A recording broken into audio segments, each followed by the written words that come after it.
গজল বলবো। সাইদি হুজুর মরে গেছে, সাইদি হুজুরের গজল বলবো।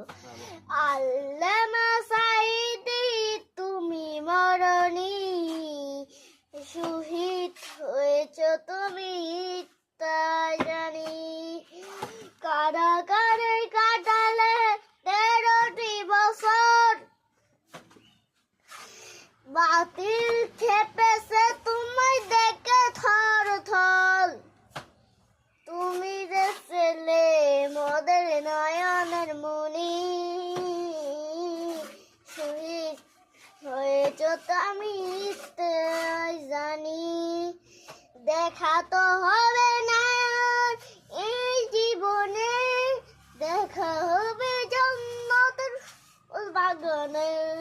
তুমি যে ছেলে মোদের নয়নের মনি, শহীদ হয়েছ তুমি তা জানি। আল্লামা সাইদি মরনি, শহীদ হয়েছ তুমি